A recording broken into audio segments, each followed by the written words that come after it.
All right, peace. Welcome everyone to another segment of KMunity, and of course, this is Chief Yuya speaking. I'm saying of course, but again, I'm filling in, so those of you probably used to hearing a different voice. But as I mentioned yesterday on our dawning segment, or as I call the dawning devotional, I'll be holding it down for a while. So get used to it. Right now, we're simultaneously broadcasting on our YouTube channel as well, just to see how that works. I see we got some viewers over there already. I can see you in the queue. And of course, we're also on Blog Talk as well. So again, redundancy is in full effect, and we'll see how it works out, moving forward. But yeah, I want to welcome all of you. We got a good amount of people on the phone lines as well as on Blog Talk Radio. I see you all in the back end. So welcome again to another segment of KMunity, and welcome those of you who have tuned into Enlightenment and Transformation on YouTube as well. And, this month we're dealing with the science of the equinox, but that segment, or our first segment, will actually be this Sunday coming up. We'll be touching upon that information and digging into that. And please, anyone who's on the line, if I start breaking up, whether it be the YouTube side or the almost can't even say it, the Blog Talk Radio side, please, just let me know. Just give me a little heads up if I need to tweak something on our end to get it acting right. I see a heads up already. Hey, peace, brother. Peace, Chief. How you doing? I'm all right. You're clear right now. I got echo, but I'm going to go ahead and put myself on mute right now, but you're good. Oh, okay. All right, good. I thought you were letting me know something was wrong. All right, thank you. I appreciate that. Yeah. Okay, beautiful. All right, yeah. So, like I said, we were dealing with some stuff yesterday that a lot of people seem to appreciate it.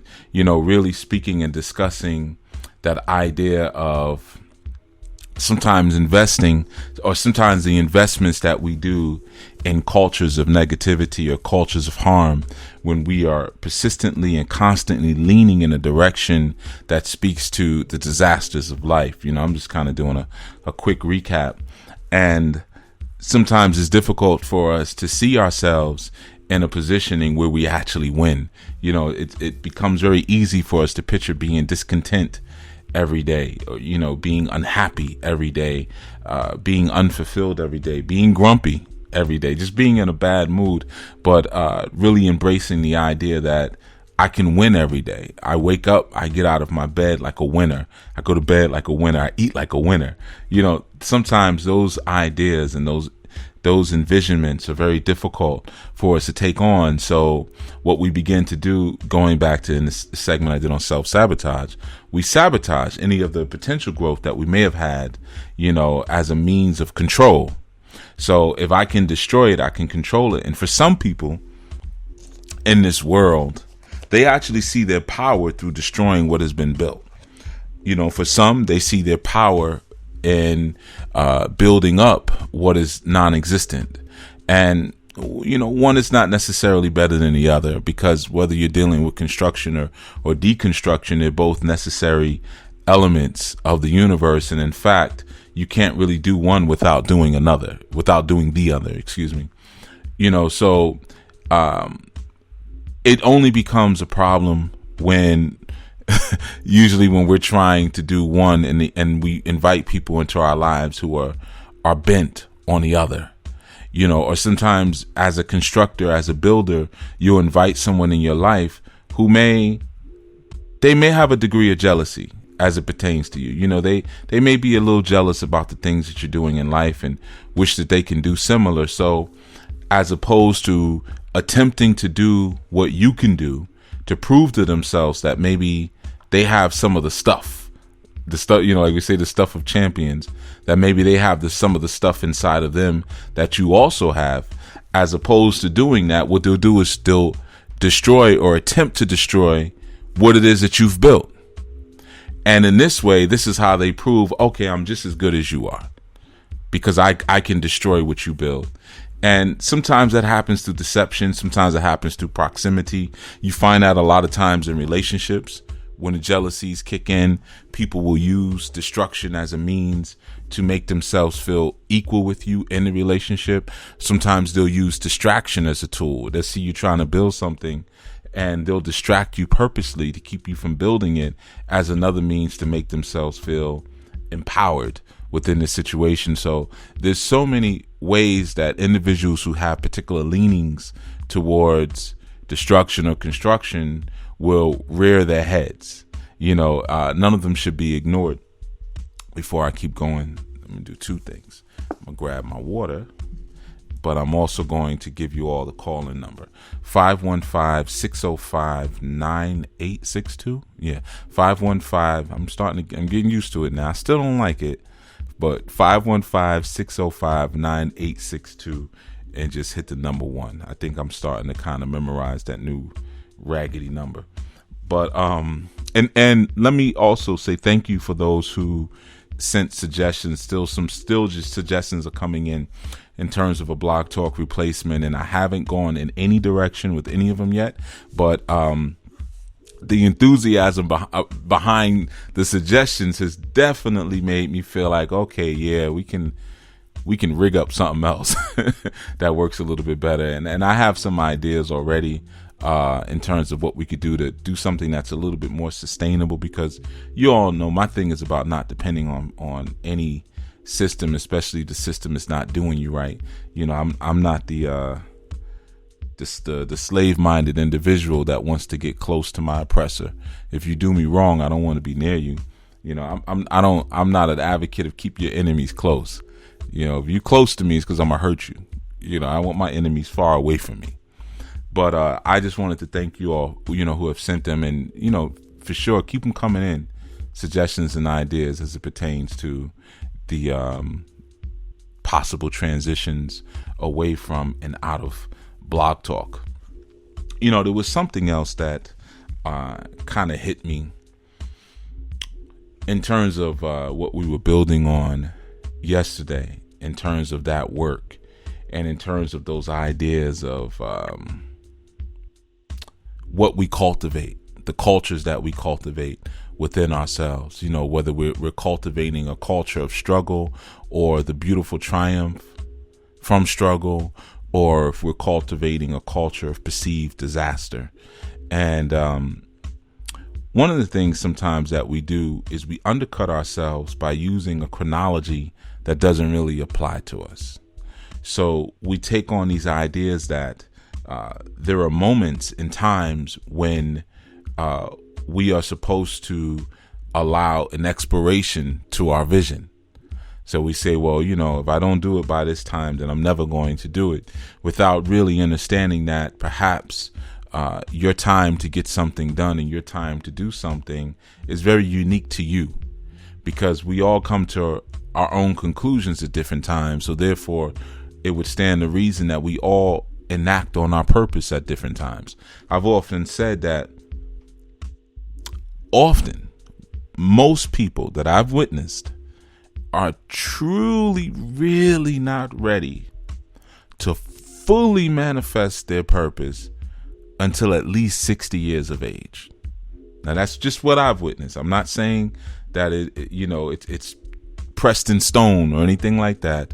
But what I have witnessed when I look at human development and help to develop people and to expand people into greater arenas and greater ways of thinking and perceiving things, what I have consistently found is that they're usually not ready to enact that purpose until 60. At that point, again, a lot of your demons and your dragons have been slayed. You've learned the sensitivity of age. You've dealt with a lot of your emotional dysfunction. In most instances, you have had your children, and you're done directly raising children, you have a certain financial stability, you have a family stability. I mean, you just stable all around the board. And you've also built relationships with individuals at that point where now you have some measure of respect. What I have found, me personally, again, I'm going to have to say it like that because I don't want anyone to say that, well, that is the hard set rule. But I have found that a lot of people are not truly ready until 60. Most people. Now, I know that may sound crazy, especially those of you who, because I look at my stats. The majority of my listeners are under 33 years old. So I know that sounds maybe crazy to some of you, especially those of you who are so frustrated right now about not knowing what to do with your life, not feeling like you have a purpose, and hearing someone say, well, maybe you may not really truly be able to do it for another 30 years. But we have a real decrepit sense of health in the Anglosphere. So by the time we hit 40, we're pretty much done. Our bodies are not working right. Sometimes even our memory and our speech begins to truly suffer. And certainly the vigor and the fire that we have towards what we want to do with our lives, we begin to kind of go on a slow decline. So a lot of us die between our 50s and our 60s. There's really very little reason for us to hang around. We're not really doing anything. But if you understood that, okay, well, and this is my perspective again, one doesn't really truly begin to age until they hit 80. That's my philosophy. I feel that if one does take care of themselves and moves in a proper and a healthy manner, they don't really, even the way you look, you pretty much should look the same until about 80. You ever see someone you haven't seen in a few years and you're looking, is that you? Because they've changed so much through, again, their aging and their deformity of age that you can hardly even recognize them. There's a problem with that when you've deformed yourself to that level that quickly. So my thing is, you're not really old until you hit 80. There are people who are 60 years old who are still vibrant, bodybuilding, doing yoga, doing marathons, swimming across large bodies of water, hiking, miles and miles and miles across the desert, rappelling from mountaintops, things like that, at 60, 65, even 70 years old.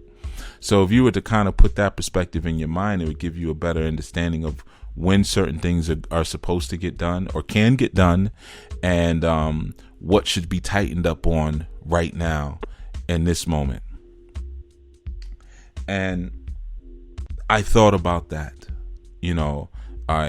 hearing some of the responses and things like that, because usually what happens when I do a segment, whoever I may do a consultation with the next day, they may say a little bit something about the segment. Oh, I heard yesterday's segment and this is, I picked up this, or I thought about this, or I thought about that. And that was one of the things that kind of hit me, with people thinking that it's too late to do certain things. And the truth is, if you're designing your reality, it's really never too late to do anything. But it is important to understand when your investments are rotten. And that's what we lose a lot of times. We don't understand sometimes that it's okay to quit. We hear things like quitters never prosper. Well, then that means whatever I invest in, I should never divest from. And that's just not good business. There are times when you have to look at situations and see and say, you know what, it's time for me to pull back from this. I have to remove my investment from this. It's not working. Sometimes it's concepts, it's ideas that just don't work, haven't worked for your people or for your family historically. And you make the decision to say, I'm not going to be a part of this any further. I'm going to pull back. It was something interesting. It wasn't even interesting, actually. It was typical. And through my pursuit of greater professionalism, a lot of times I don't mention some of the things that happen on the back end. But I think sometimes, I think it's a good thing, because who wants to hear about all of that stuff? But some people do need to hear about it. some people do need to understand some of the nonsense that happens sometimes on the back end. And I wasn't going to share this because I didn't want to give this person any energy, but I'm going to share it for the benefit of the listeners. And those who have ears will hear it, and those who don't will do what people typically do. Something stupid. So yesterday I had spoken about a person who called in Sunday on an open panel who said that I said something I didn't say, and I nicely said, no, I didn't say that. This is what I said. That's not a part of my philosophy. Well, that person went off. That person emailed the one of the Facebook pages and said, I will never call into this show again. All caps. I did not say that. I will not call into this show again, ever again. Like, and I normally don't canvass the pages. I just so happened to have been sitting in my car in the moment, and I was waiting for something, and just in that moment, I just kind of went to the Facebook pages, and everything was divine timing, because I think a lot of times when my team sees stupid statements like that, they just delete them before I see them. So I had an opportunity to respond, and I just said, well, what's the point in the big announcement? And the all caps, just go on ahead, bye. And that's what I wrote back. But this is what I'm saying.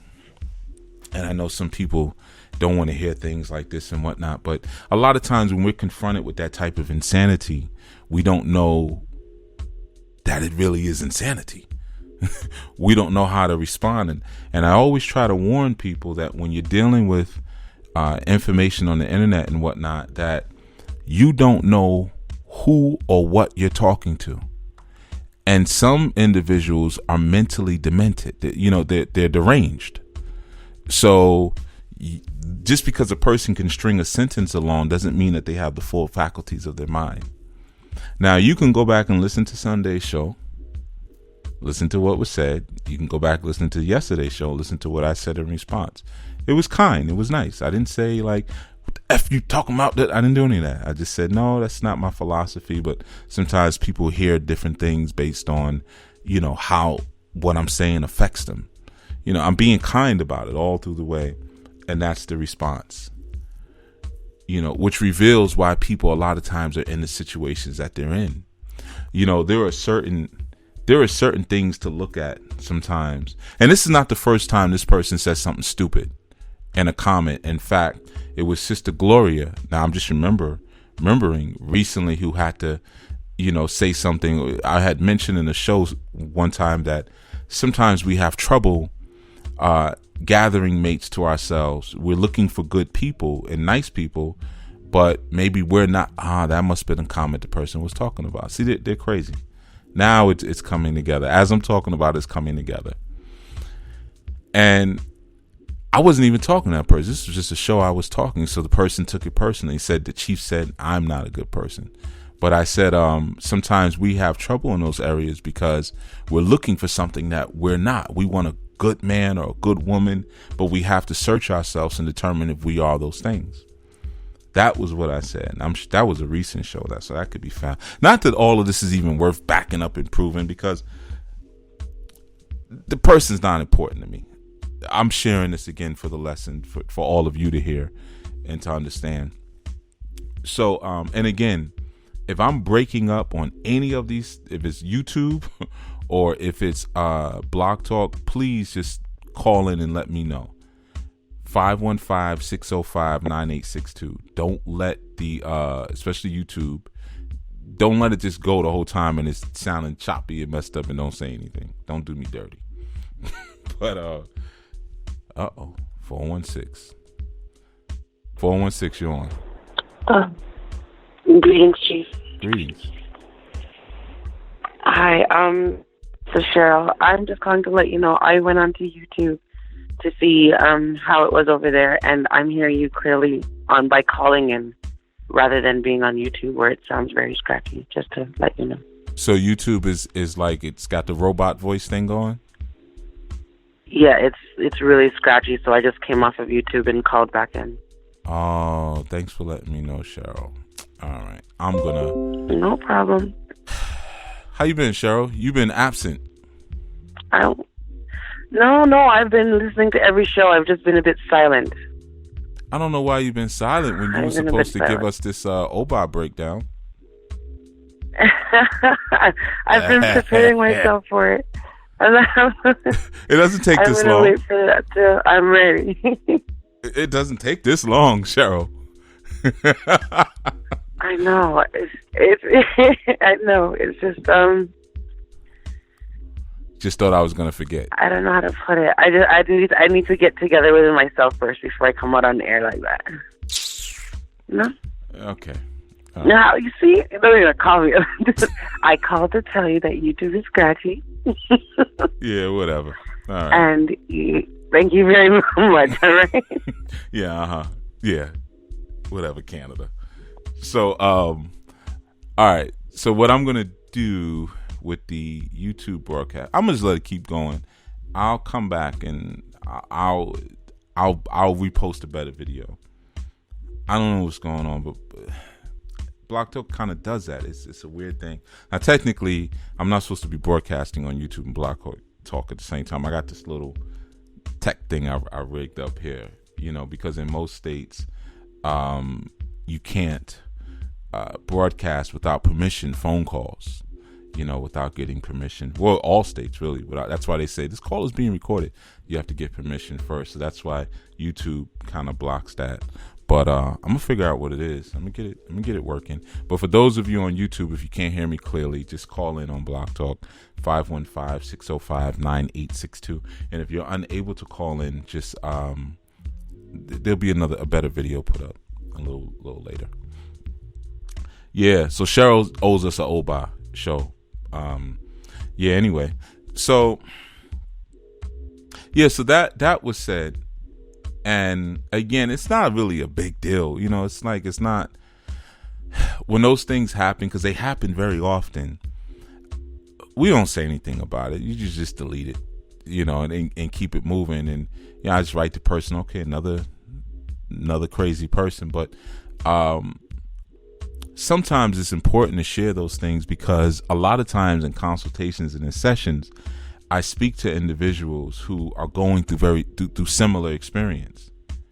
They're trying to have rational conversations with people who are completely and totally irrational, and they can't figure out what the heck is going on. Why is there so many problems? Why are you arguing, riffing, and this and that, or people who are responding to them irrationally when they're presenting sound logic and whatnot to them, and they can't figure out why this is occurring.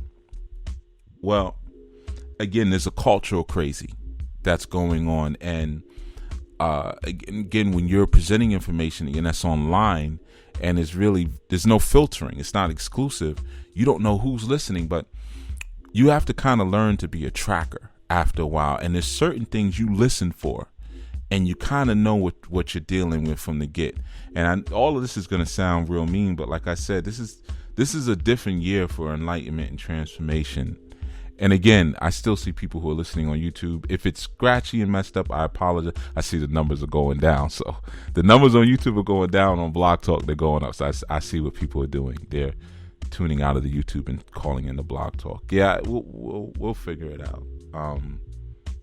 We'll figure it out. We'll figure out how to get it right. I got some ideas. I just have to devote some time to it. And right now, there's a lot going on in the kingdom. It's a very busy time, but so a lot of times you're trying to speak logic to an insane person, which again will make you insane. For someone to take something like that and to say, oh, he told me this, I didn't tell you that, I was talking about something in general, and then you said something wrong. This is a female. I corrected it as a man, as a chief, as an authority. And then you send an email saying, I'll never call on this show again. That's crazy. It gives us reason. We understand now why you're single. We understand now why you're the age that you are. You have no children. We get it now. See, now that's the mean stuff. When I say things like that, people, what? So you just because somebody doesn't have children, or just because I'm years old and I've never been married? Yeah. It does mean that. But we're so afraid to say things like that because we're afraid of who's going to stop supporting us. So we usually don't mention those things. And people say, "Oh, Chief, you so harsh, you go in." It's not that I'm so harsh. It's just that I'm not pandering for your listens or for your likes, or I'm not pandering for your offerings and your donations. You know, so in me not pandering for that, it allows for a level of honesty. You see, so a lot of times, sometimes we ignore the signs of what we have certain investments in life. And we're ignoring all of the flags, all of the signs that are right in front of our face that are telling us this is a bad investment. And there are some basic things you can almost make a list when you see basic things. And, you know, for instance, I was talking to somebody recently. They're going through an issue with something, and I won't share too much of it. But basically, they're going through a situation with a man who's to disguise him a little bit, he's over 45, and he has kind of in a way squatted in this person's house who's a female. And I was sharing some things and saying, you know, there are so many signs you should have saw from the beginning that this was a bad situation. You know, you have a grown man who's over 40 and who has children but can't sustain himself. There's a long backstory that you already have revealed in front of you right there. And then this person is supposed to be real spiritual. And again, I'm not going to reveal too much, but, you know, one of the things I said is that the person is so powerful spiritually, why can't they conjure themselves up some rent money or a house or a mortgage? You know, if they're so powerful spiritually, you got to learn to put two and two together. The problem is when we're so enveloped and raptured in this fairy tale environment, mythological environment that we were raised in through this social engineering, we see things that make sense and we ignore them. We see things that don't make sense and we embrace them. You know, so someone will, like I've shared this before, will give you the Little Red Riding Hood story. Grandma, your teeth are so big. So the little girl is so blind, she can't tell a wolf from her grandmother. We read that and we take it. This is suspension of disbelief. We believe it in that moment. So even as we grow older and we go through our relationships, we lose our eyesight. We can't see the things that are right in front of us. You know, you have a man who's over 40 who can't sustain himself. Something's wrong with him. You can't sustain yourself in America over 40. You can make money picking up garbage off the street. No, there's no excuse. This is one of the few countries in the world where homeless people are obese. You guys know what I'm talking about, especially those of you in New York City. Have you seen the big giant homeless men? Big old guts on the subways begging for money. Now, I'm not saying they don't need the money or anything like that. I'm not saying that, but there's a preponderance of money around. That's why when dudes come to me on the street, "Yeah, I'm hungry, man." You're not hungry. Don't start that. I'll give you the money. Even if you're going to go buy crack with the money, I don't care. I'll give it to you. Go buy your crack. Whatever you do with it is your business. It's not for me to make a moral judgment on what you're going to do with this $1 or $5 or $10 that I put in your hands. That's your business. But don't tell me you're hungry. There's no way you're hungry in New York City. All this food all over the place. Half-eaten sandwiches, bakeries throwing rolls out the back. You know, most of the restaurants at night you can go to at a certain time, they just give you the food for free. You know, most restaurants do that in the city. You know, even places like Starbucks, you go there at like 11:30, they'll give you all of the sandwiches and the danishes and stuff that were in the display. You're not hungry. Don't try that. You're something else. You know, so sometimes we ignore the things that are right in front of us, and as a result, we present ourselves, or we allow certain things in, or even in the information that we present information that completely gets us nowhere. You know, again, a lot of dead information. You hear me talk about that often. We're preaching and preaching and preaching. When you look at the conscious community again, and I don't mean to just always seem like I'm kicking in the back of the conscious community, because understand I'm talking about a concept, because there is no conscious community. So I'm speaking about the concept of this that many hold in their head. All it is lectures and books. So that's not really a community. It would be more like a society almost. except it's an open enrollment society. You don't have to actually, it's not like Mensa or something where you have to pass an IQ test to be a part of it. You could just get in and start talking. But it's not necessarily a community, where there are components to it that help to sustain and feed the community. That's not a community. It's just a bunch of people talking. It's like a philosopher's society. That's basically what the conscious community is. So there's really no action associated with anything, because ultimately that society lives within the community of the Anglosphere, or lives within the community of the foreign tongues or the strange tongues of Western culture and Western ideology.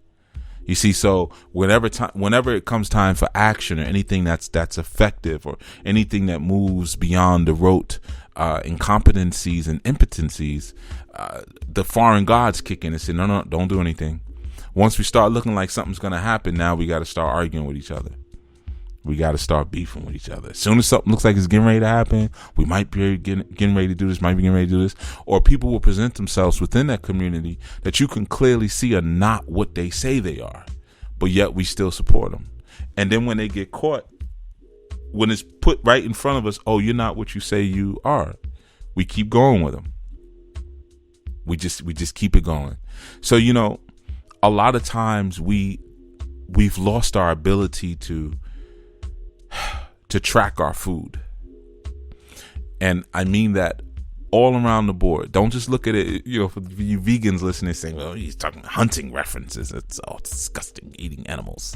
Well, it's the same thing when you go into the supermarket.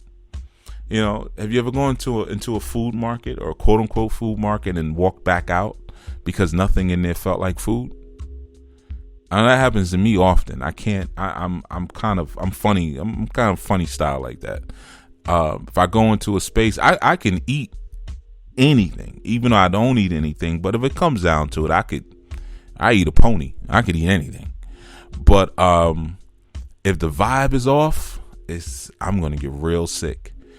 Sometimes you go into a supermarket, because my section of obviously is the produce section, vegetables, stuff, and nothing in there feels like food. Almost like when you put a cookie out and outside, and look how the chipmunks treat it. They'll kick that thing around like it's a rock. They're not messing with that. They know it's not real food. They can sense it. It doesn't have that vibration coming off of it. So they're not going to take it. They're not going to ingest it. So the idea of tracking goes straight across the board. A hunter can look at the tracks, or look at a certain animal, or even the feces of an animal, and tell a lot about that animal, and not second guess it. Just like someone who's an alchemist in the kitchen can go into a produce section and really see, are these real oranges, or is this just something tart and sweet? This is not real food. Or is this real water, or is it not real water? I just don't have an inkling to drink this. I don't want any of this stuff. No, this is not real. I'm not feeding this to my family. So through our allegiance to these foreign gods, we accept the fairy tales, we accept the mythology, we accept the contradictions wholeheartedly. So when they're presented in front of us, we ignore them. So like someone calls into my show and says, I'm a man who's like, let's use the example that I told you about with the person. I said, well, their spiritual leadership is in question, as far as I'm concerned, because this person is going through certain high-level initiations right now. I said, what kind of person would initiate a man who's over, and I'll tell you, he's over 50. I just said 45 to kind of disguise things. But I said, you're dealing with a man of that age, he's divorced, has no wife. So, after a certain age, if you can't finesse a woman, you don't have to get divorced after 40 as a man. You could finesse any situation. You could get caught with another woman at 40 and still finesse that situation. You should have that much skill at 40 and that much understanding of women to not, you don't have to get divorced unless you just really, really want to get divorced after 40. But if you 40, 50 years old and you arguing with your wife, you're not equipped for leadership. If you haven't understood those basics. And the same thing goes with females. You 40, 50 years old and don't know what to do in the bed, don't know how to prepare a meal outside of a cookbook, you're not equipped for domestic management. You're not equipped for someone to give you a stack and say, here, handle this, spread it around. You're not equipped for that. There's certain things that we should have at certain ages. And if we don't have those things at certain ages, it tells its own story. You meet a man who's 25, 30 years old, doesn't know how to change a tire. That tells a story. Don't just look at it and shake your head and say, this is a darn shame. SMH, OMG, can't even change a tire. Don't just look at it like that. You got to start rewinding. You got to become like a detective and look at the backstory. So now it gives you an idea of what kind of information to produce. You see, a lot of people still ask, you don't talk about the Orisha as much anymore. No, because I had to take the temperature of the people. Truth is, please don't, understand. Most people who listen are not ready for that information yet. They're not. Remember, it is your brain that serves as the gateway to your cosmic experiences. And if your mind is locked down, and I spoke about this on the 4 planes of manifestation. But if the mind is locked down, then it doesn't matter how much spiritual information is given to you, because remember, the mind has to be flexible in order for the fluidity of the spirit to travel through it and to manifest. So we have to deal with the psyche, the psychology, before we can even introduce you to rituals and things, because they're not going to work. That's why there's so many books out now on rituals and witchcraft and shows and things like that. Well, why are things still so horrible? Because the Western overlords of the Western religion, the foreign tongues, the foreign ideas have locked down the minds of the people. Doesn't matter what's presented in front of you. You can look at all the hieroglyphs and speak all the Medu that you want. But if your mind is still locked down by the cultural theocracy of those old systems, or new systems, even better put, then it doesn't matter what's taught to you. That's the truth of it. You could do the Orisha thing all day. Like I said, it's not until you confront it with the struggle where you actually have to apply it that we really see what's what. So that's why you see a lot of times in the conscious societies, the conscious groups, when calamity comes or disagreement comes, everything falls apart. Because in the face of the struggle, none of those principles are applied. Where's all the brotherhood then? Where's all the sisterhood then? Where's all the ma'at then? Where's all the Harambe then? Where's all the Umoja then? It doesn't exist. Where's the connection to the red, black, and green then, or the Pan-Africanism then? Doesn't exist. Why? Because the mind never became flexible and fluid enough. These were just things that were espoused. It's like walking into a person's house and, you may see certain artwork on the wall that just moves you and it inspires you, as art should. It inspires you and provokes you to deeper thought, or even maybe to revolutionary action. And for others, it's just pictures in the frame. That's all. I remember talking to a woman once, and I stopped. It's so funny. One thing about me, when it comes to intimate relationships, it's not hard to turn me off. It's not hard for me to, I'm done. Once I hear something stupid or whatever, and I'm very, very, very patient, believe it or not. You'd all be surprised at that. But my patience has been marveled at many times. But there's certain things that can be done or said where it's like, you know how stupid you sound? I remember one time talking to a woman, and she was telling me about a guy she used to be with, and she was like, yeah, he was cool. He talked a lot of things that you talk about. He used to talk about too. But his house was so ugly. I was like, what do you mean it was ugly? She said, well, he had all this African artwork, and he was like, come on, let's just face it. That stuff is ugly. It's ugly. And I'm listening to it, and I said, well, okay, I can understand maybe the shapes and things like that may catch you a certain way, but it doesn't have any effect on you. Like when you look at a Fang mask, or even look at a fertility statue, or it doesn't, nothing triggers. She's like, nah, that stuff is just ugly. So, okay, all right, cool. I'm not going to condemn you. I mean, you're entitled to your opinion and your perspective on artwork and things like that. But for some, it's just pictures in the frame. They're just looking at the shapes and the colors, and for others, it invokes and provokes them to something. So it's the same thing when you're coming into your conscious awareness. For some, it's just words to say, and for others, it's actually living truth. And that truth becomes alive and starts to expand and burn. And like I said, it's the fire that purifies the insides.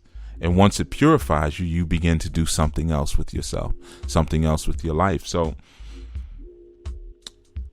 a lot of times people will sneak themselves into these societies or these groups because they're just crazy.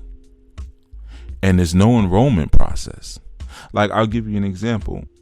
With the I New Life Global Ministry sign up form, people do slick things, like, not slick, but just stupid.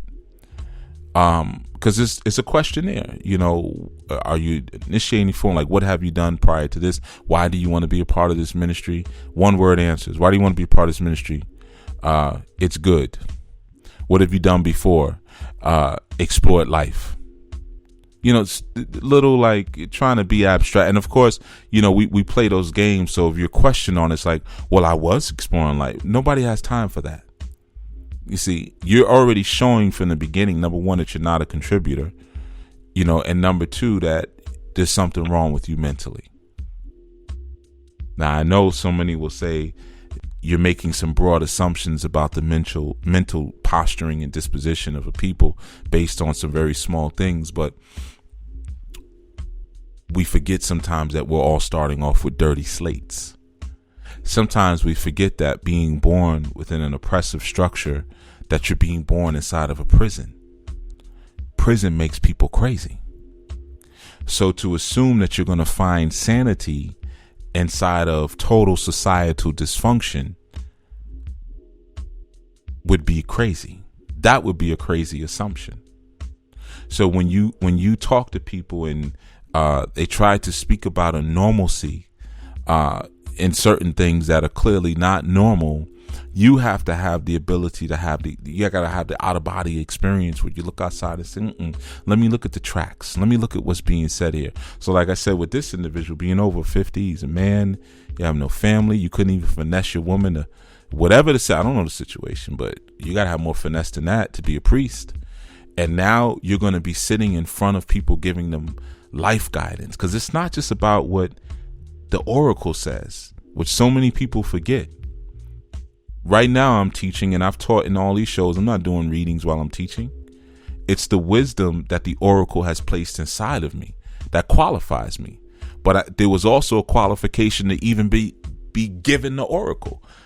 I had to have already been of a certain character and of a certain intelligence and of a certain wisdom before those elders could say, okay, yeah, come over here, come inside this hut, you know, come to the compound tonight. We're going to talk, you know. Or some of my experiences were, come into this cave.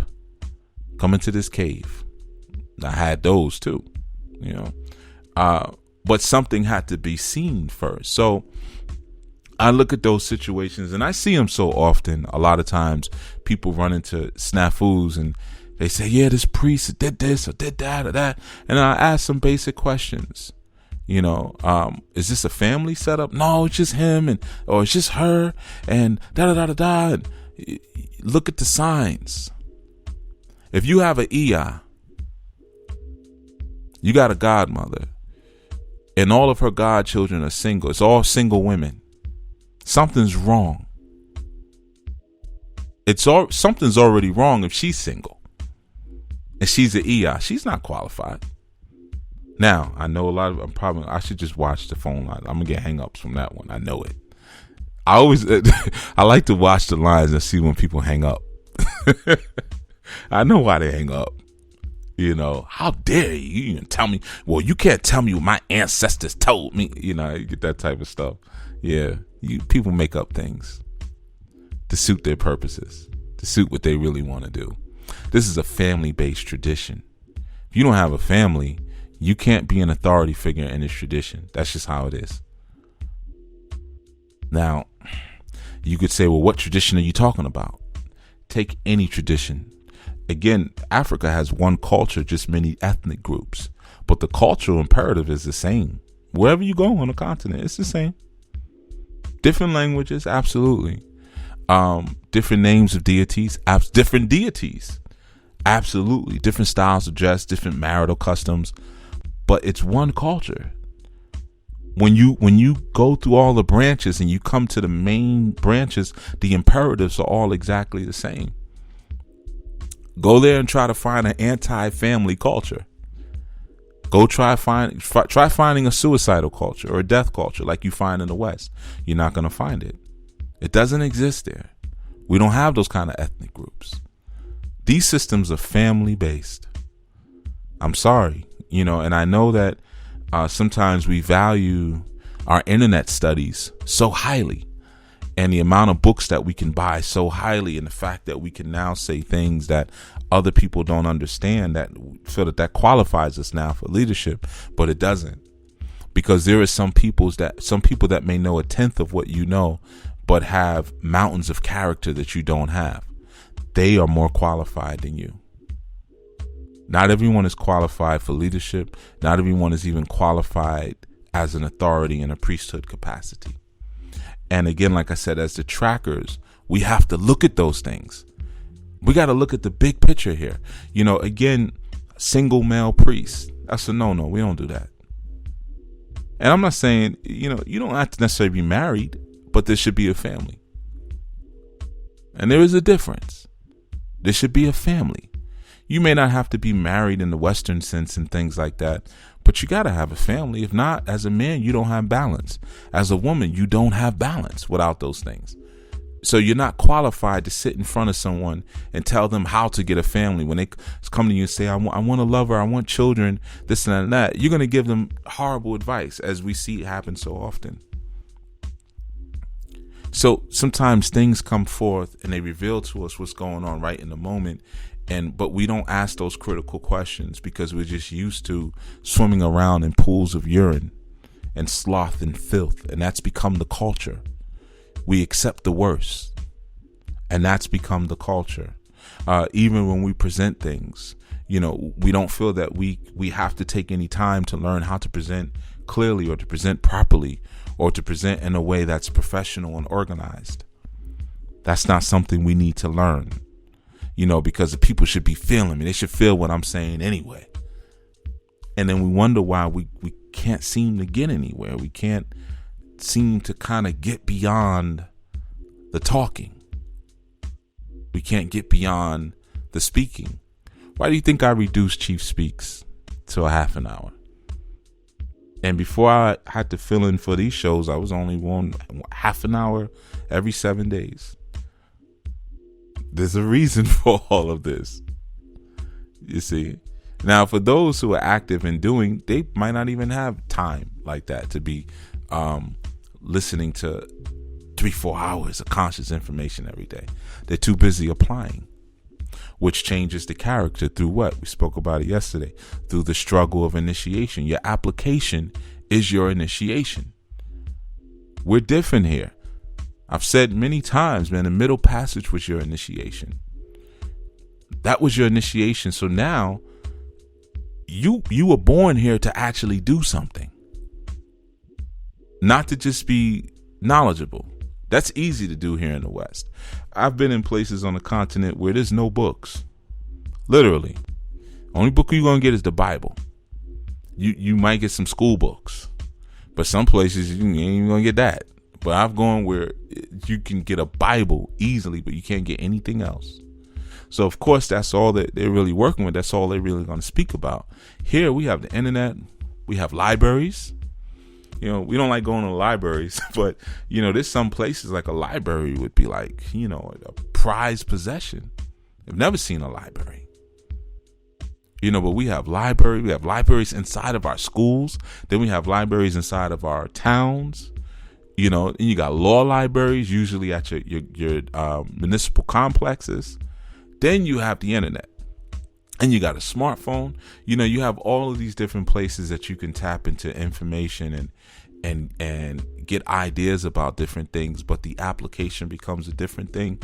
And if you don't see the application of how things are understood and manifested within a familial environment, yeah, I know that YouTube must be horrible by now, because I think I lost every listener over there. I'm looking here now. Everybody jumped over to Blog Talk. Yeah, we'll work it out. We'll see what's what. I'm not stressing it too much. But anyway, so yeah, sometimes we lose sight of that reality. We lose sight of the fact that there is a sense of non-doing, consistent information gathering, information collecting, and sometimes we lose some of our great leaders that way. They get tired of preaching to you all day, and then like the individual who sent that little stupid crazy message, I will never call this show again. Do you like maybe? And I'm saying this for several reasons. I'm sharing it because I know a lot of people who go through similar, and a lot of times don't have the answers. Like when their family says crazy things and they're like, I don't know how to respond. Or people who think that once you achieve a certain level of consciousness, or once you begin to contribute to the community, that the community respects you. So sometimes, once in a while, you guys will notice I'll share these little stories with you, and it's to prepare you so you can understand what it looks like when you get to the other side of this thing. It's not as rosy as you might think. There are beautiful triumphs. Don't get me wrong. I'm not saying that it's just all arduous and backbreaking and horrible, and it's nothing. No, it can be very beautiful. But sometimes we can be blinded by the beauty of helping people and forget that we're talking in many senses to people who are mentally deranged, as gifted by a deranged culture. So someone's saying, I'll never call this show again. So what? What do you think you're doing for me by calling this show? Just because I'm kind and I may say thank you for listening, don't get confused. That's me being courteous. I don't care if you call. That's why what's the point in all this announcement? Just go. You don't mean anything to me or anybody else. You don't even have any children or a husband. You don't mean anything. You 40 years old with no child and no husband. Who are you? Now, I know all that's harsh. I know I'm going to get some backlash. I don't really care. You see, I don't care about that. Because those are the things that need to be said. How do you stand up being accounted for? It's not because you went down to your local school or post office and voted for Trump or voted for Barack or let your voice be heard. That's not how. It's your management of a family unit that brings an understanding. You never see your understanding produced. What is your understanding? Your children. And you don't see the reflection of your wisdom or the reflection of your knowledge because you don't have a mate. You don't have to have someone who lives with you. There's so many different ways to have a mate. Your mate might live on the other side of the country. It's an energy thing.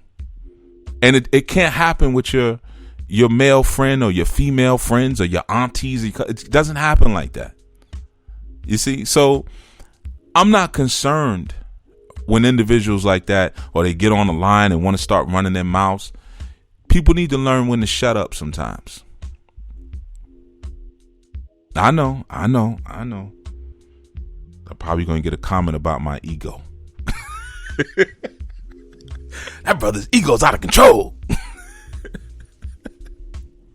No, we can't keep doing what this society taught us and bringing it into our sacred spaces and thinking that we're going to progress somehow. We're not going to be able to progress as long as we're doing things that Western culture has told us to do.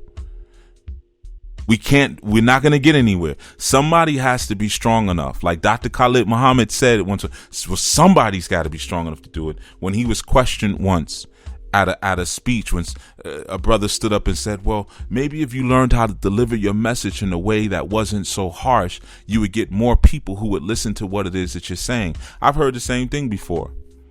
You would get more callers and things like that if you present it. I don't care about that.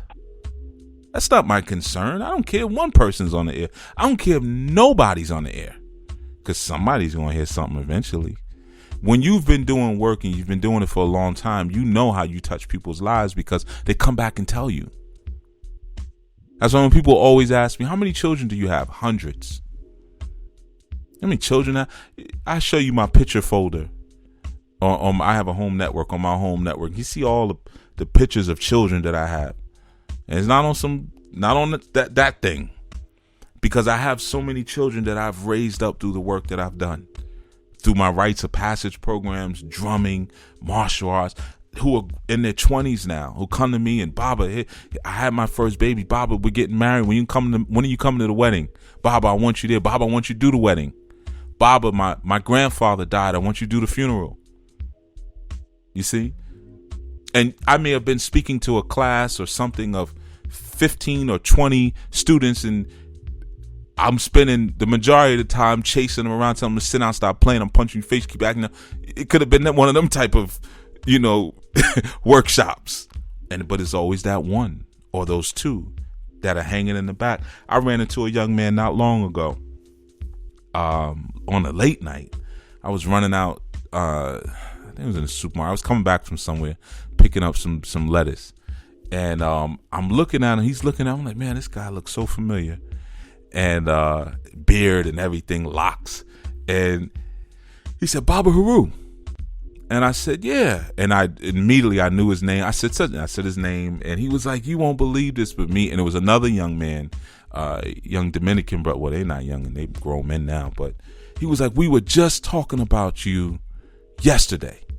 You're not going to believe it. We were just talking about you. They do music now. They're doing really well with it too. But they were in a group back when they were like 6th grade. They were both rappers, and I recorded them. And they were saying, they were talking about, yes, they said, you're the first person who ever put us in front of a microphone. Like, you really took us seriously. I was like, yeah, why not? And he was saying, we were just talking about you yesterday, and here you go. And I haven't seen this young man. This happened last year, and last time I saw him, I think was 2003, something like that. Yeah, like 2003. You see? And in a rowdy environment, him and this other young man were in. Very rowdy environment. But trust me, even if one person's listening, it has its effect. Now they're out there doing music and having families and things like that and spreading it forward. You see? So sometimes people have a sense of self-importance that is honestly and truly misplaced. If you're a 40, 50-year-old man and you coming to me and you talking all this spiritual stuff, and I ask you about your family, and you have no family, you got no children, you're invisible to me. I'm sorry. You're invisible. Now, if you're 30, 25, even mid-30s, okay, you're still getting it together. You're not there yet. By the time you hit 42, and especially, I even might give you a 42-year-old pass. By the time you hit 50, if you still out here scrimping and scrapping and can't figure out how to get it together, I don't see you. Now, I know that sounds mean and all that other good stuff, but take it for what it is. Quality of membership, not quantity. Okay? And in order for us to build some things together and to get over this hump of this craziness that this society has so lovingly placed in our laps, we're going to have to be honest about some things at this point. And we can't keep looking at each other for excuses to see the worst in one another. See, that's what happens when you're leaning towards the non-struggle and disaster. You see your own people and you're looking for what you want to criticize first before you even learn about them. So all you want is your narrative to be reinforced. You want to hear about a 50, 55-year-old man who is trying to be a priest. Now he wants a title. Now you finally want a title after all this time because nothing else worked out for you. So you figure, well, I'll go get my honor over here because, again, the entrance requirements are so low. So you go over here and you want a title now, and only a fool would give you a title. Now, I'm not saying at 50, 55, 60, you can't study to become a priest, but you have to bring some things to the shrine with you first to prove that you're even ready for that. It's like when you go to the gym and you want to work out with free weights. You may not be able to start on free weights because you may have to learn the basic movements first of how to do a chest press or how to do a shoulder press. Now, yeah, the machines are not going to work you out the same way that the free weights are, but you're just not ready for that. You can't run a marathon and you don't know how to walk. You see?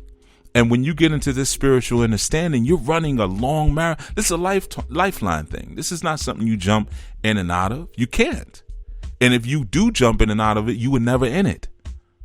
Yeah, I tried the E5 thing, but I don't know. It didn't. So now I'm pretty much doing nothing. Well, you ain't got to stay in E5, but when you get to that place where you've completely disconnected yourself from your transpersonal identity, you were never in it. You never connected to your transcendental self. You never connected. Regardless of whatever experiences you conjured up in your mind, you were never there. Because once you're there, it's like the mafia. You can't get out. Once you're there, it's with you forever. No matter your degree of investment, it's always there. You see, so we have to take some of this a little. And when I say we, I'm talking about those who are serious. I got a lot of people on the line right now. I can see you all. Probably only about 3 of you are actually really serious. I don't know which one of the 3 it is. I don't know. About 3 of you are serious. The rest of you just listening. That's all. You're just passing your day. Just listening. Coming up with new phrases to use when someone says something you don't like, or someone sends a funky email to you. You're just coming up with new phrases. But most of you're not really going to do anything with this information. I know that. I don't care. It's for the one or maybe somebody. That's why you always hear me say, welcome to those who are tuning in later from the archives. Why do you think I say that? It may be literally 100 years from now, and someone maybe find this recording 100 years from now. However, the recordings are distributed by then, and it may be someone who listens and says, "Wow, I can use this to do something." Well, welcome to you. Welcome. Not to this moment right now, but welcome to this collective. That's who I'm welcoming. Tareem, I saw you put your hand up, but I know you're working. I'll bring you back in. 804, you're on Community. Greetings, Chief. Peace. Greetings.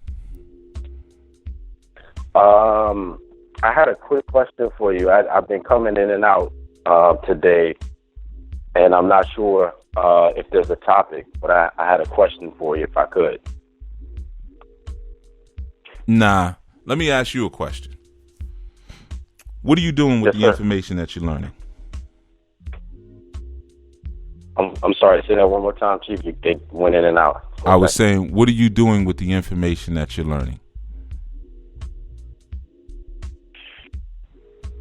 What am I doing with the information that I'm learning? Absolutely. From Anu? Mm-hmm. Okay. Well, most of the information that you give, and that's what my question was going to be about. But I use it to sort of strengthen my family, and it gives me sort of like a different lens, outside of what we receive maybe through media or maybe even my upbringing. It gives me a different perspective.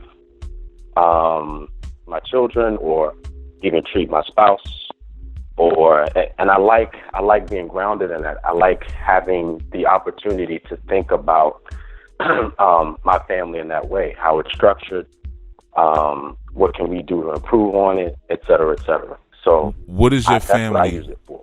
Okay, on the planet, what is the shelter that your family can provide for us?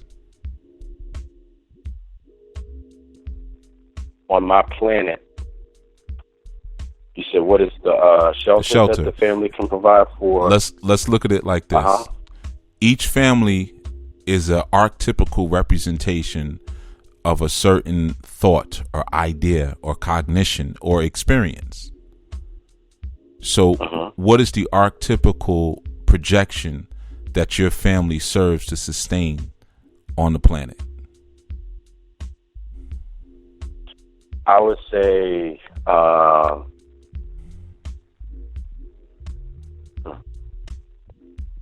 part of it is education. Education. My wife's a teacher. My mother was a teacher. I feel like I have some teaching tendencies. I guess you could say another one would be, I mean, I guess it all falls under spiritual guidance in some way. I would say would be another. So if I brought someone to you, a blank slate, and I said you're gonna live in this backyard. You're gonna set up a tent and live in this man's backyard for 3 months. After that 3 months, when they left your home, they'd be able to say, I now have a proficient understanding of how to educate someone. Yes. Okay. You hear all the pausing that you're doing, right? Yeah. I mean, that's a broad. It makes education broad, right? In saying that, so I guess maybe that's the pitfall. Mm-hmm. What's specific in education? So I guess that would be the next question, correct? No. That's for you to work on. And for you to even think about, even if the idea of education is what you even meant to say. I put you on the spot, obviously. I did it on purpose. And it was to provoke you to rip something out from your consciousness, to the idea that, like you said, I use this information to support my family. Well, what is your family? What are you talking about? That's really the idea. What is your family? Now, I'm not saying your wife, your children, so forth and so on, but if we can look at it all as a prism, each person's family within a community fills up the color spectrum of that prism. So what is your family? Is it yellow? Is it green? Is it and what does that color frequency represent? How does it support the whole of that spectrum, that prism? Now, if you're saying we are the stream of education, then that would mean if I wanted to receive a degree in education, I can get that from you, your wife, or your children. I should be able to completely extract you and go to your child and learn education. Very similar to when I first learned patakis. I went to a little boy, but his whole family was nice with the patakis. I didn't need to go to the father. I wasn't even ready for the father. He said, "No, you go to my son. He's 8 years old." But they all had it because that's what his family represented in that particular space. They were like the griots. So that's okay. I understand. Mm-hmm. That's better than so. If I said, I'm listening. If I said this, then that I could educate that individual that you put in my backyard in the tent for 3 months. Just by my coming and going, I could show him how to completely renovate a house, do a condo conversion. My wife could teach him about special education, I guess, my daughter's only 16 months, so she could teach him how to be 16 months. But would that be more specific? Absolutely not. You know that, though. Okay. You already knew that when you get the answer. That's why you first and you cleared your throat before you started talking. Because you knew what you were getting ready to say didn't have any force behind it. You have more than that. You have way more than that. I mean, did I teach you how to renovate a condo? No. You didn't teach me how to renovate a condo. You didn't need me for that, right? Right. So then we already know that ain't it. Because why would you listen to me if the bulk of what you do has nothing to do with what I talk about? That means you have something else aside from that. Right. Well, as I said before, for me, it gives me a different, I don't know, I feel like it gives me a different perspective. And it's not even more that than I feel, I can see it. I think go beyond the logics, go beyond the linear. How many, you have 2 children, correct? No, one, just one. You have had okay. You have my one daughter child. was born. Yes, 16 Okay, months. 16 months ago. You have a wife. You have yourself. You have one child. So you and your wife were able to get together and make another person. Would you say that you and your wife are compatible? Yes. Is it possible that you may have come from the same nation? It's possible. Okay. So now the two of you got together, these two compatible people, and you made a third, producing your understanding. So now the three of you represent one complete idea. When you all came together, the three of you, you represented you and your father. You and your wife represented this plus this, and your daughter represented equals this. But ultimately, we need all three components of that equation to get a full idea. So when we speak about the projection of your family, what is the idea that you project that we can completely be enveloped in? If it was like the Care Bears or something, you were able to project a light. Like when you all get together, you put your fist together, fist pump, and the whole family projects a particular light. If that light shines on an individual, they should have a complete understanding of a particular thing. Right. That's what I'm talking about. Now, So if you're telling me it's no, I was just saying, if you're telling me it's education, then that's why I said, okay, so if I put someone there for 3 months, they should have a complete understanding of how to educate after leaving. But like I said, I don't think that's what it is. Right. Well, and because my daughter is so young, I guess it's something that I think about, and I like the thought current just being. I like listening to the shows because it allows my brain to operate and function in that way. That's kind of like where my question was coming from, or the question I was going to pose, because I'm trying to figure some of those things out. What is the expression that I want my daughter to be in this world, or my other children when they get here to be? What do I want them to sort of represent as a projection of my wife and myself? And so when I listen to the shows, a lot of times I'm listening for the subtleties, I'm listening not necessarily for specific advice. I'm listening for not the big things. I'm listening for the kind of like the smaller things. And like with I remember I read in one of your books, I think it was Dysfunctional Family, and at the very beginning I think you acknowledged your daughter, and so I was like, okay, wow, because I have a daughter as well, and I'm thinking, okay, I don't know where to start per se on. It's not true, but I know where I would like to start, but I'm also modeling myself after people that I respect. So that kind of, it's a modeling thing, I guess, more for me than anything else. That's what I get from Anu. It gives me an opportunity to kind of like reflect on my own family, but it also allows me to figure out how to tweak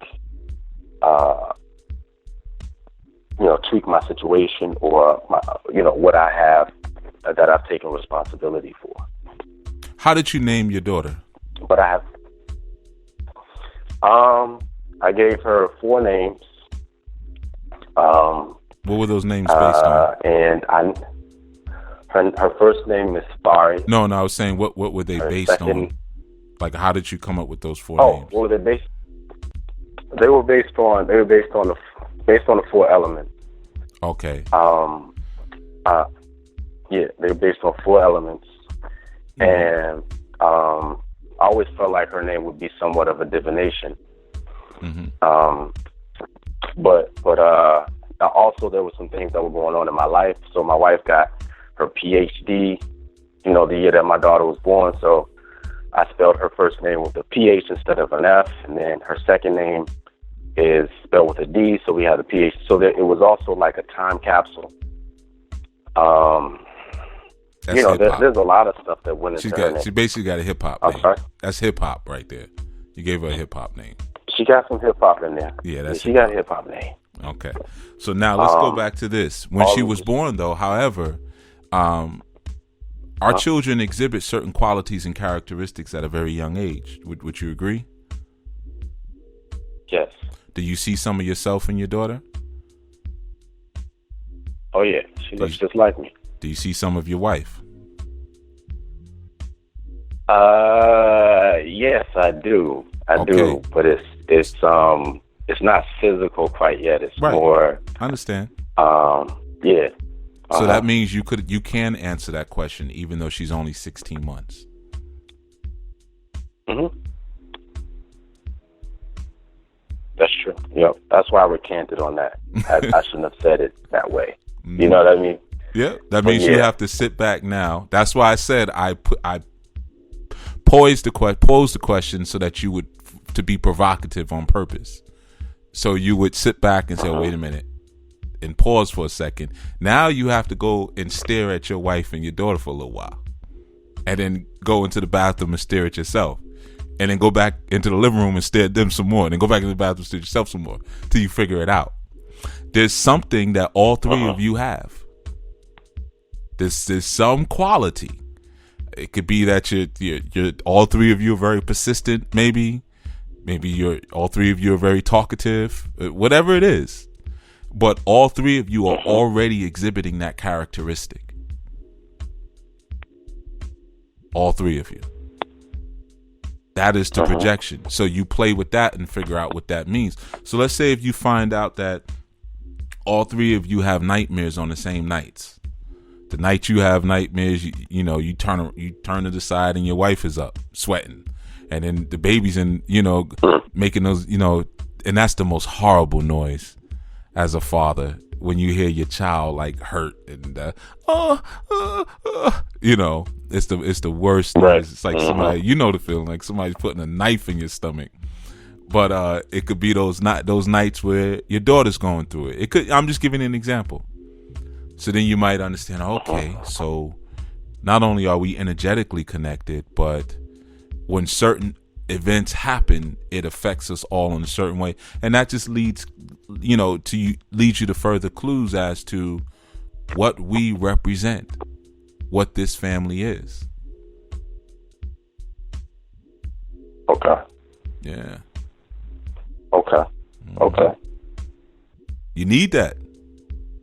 You gotta have that. Yeah. No. I mean. Yeah. Without that, we don't know. That's true. We don't know who to send to you. It's just like when you get initiated and you're a part of an elay. Certain, like with me, there was certain work. Sometimes a client will come to me. I say, go over there to this one. Like I have certain sisters. They one in particular I'm thinking about. I love her waist beads. That's her thing. So, that's what she represents, and her daughter make them, right? So when that comes up, here, I'm gonna give you a phone number. Call this sister. She'll work out the numbers with you. Whatever. Go over there to get them.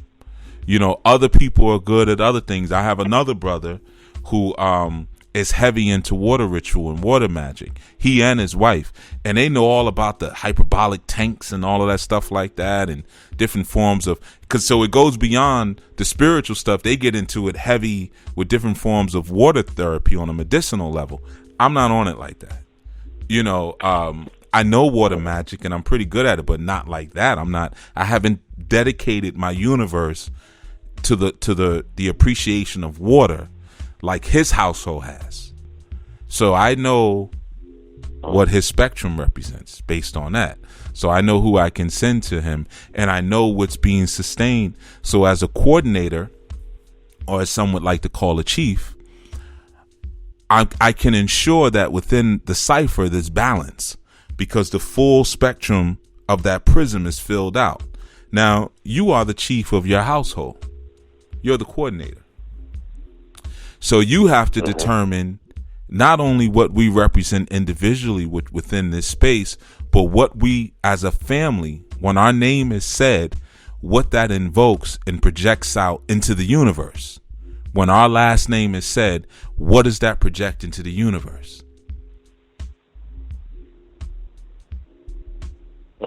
Yeah, that's your job. And you have a daughter. Good job. Yeah, that's your job, man. Your daughter keep it sustained. Daughters are good at that. Daughters will keep things on the line.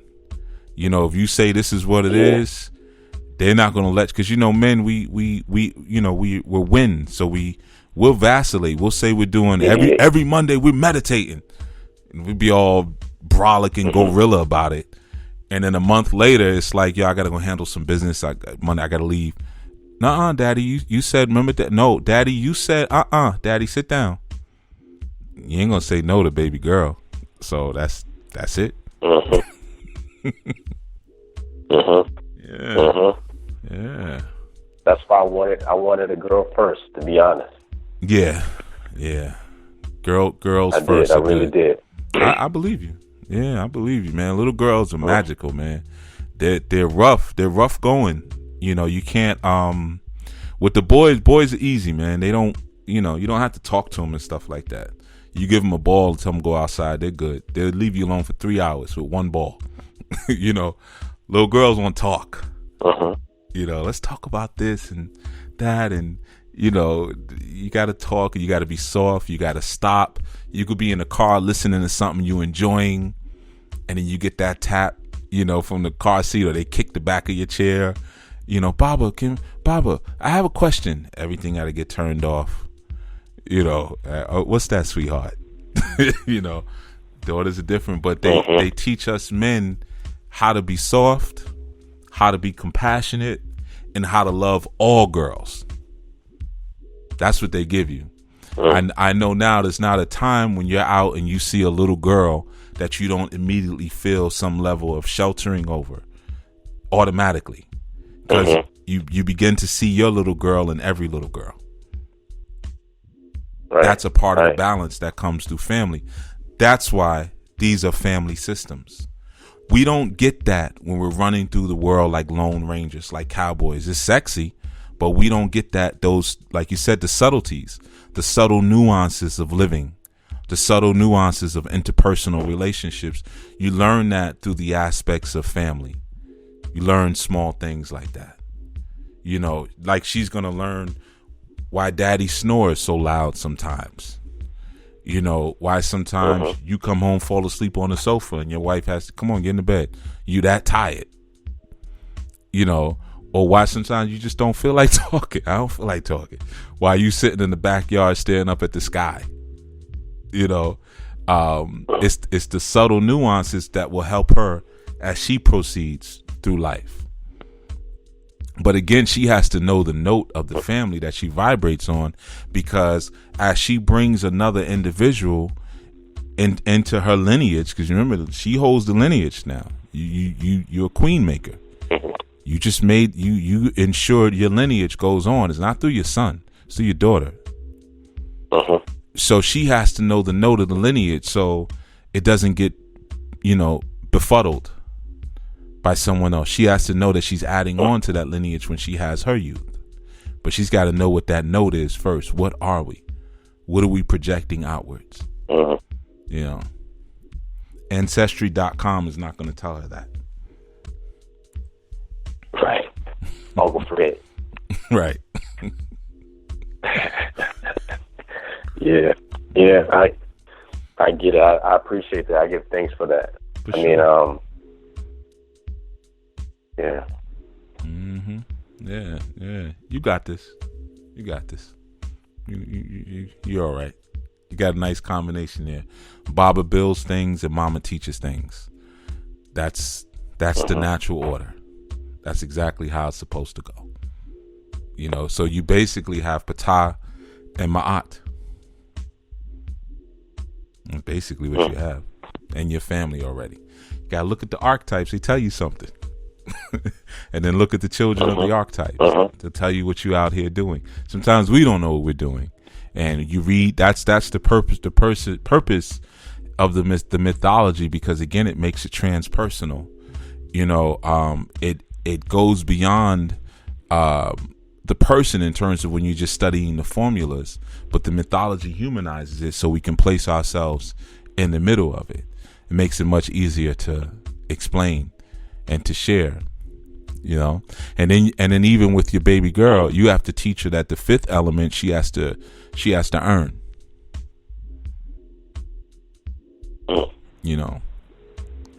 I didn't tell any of my youth their middle names until a certain age.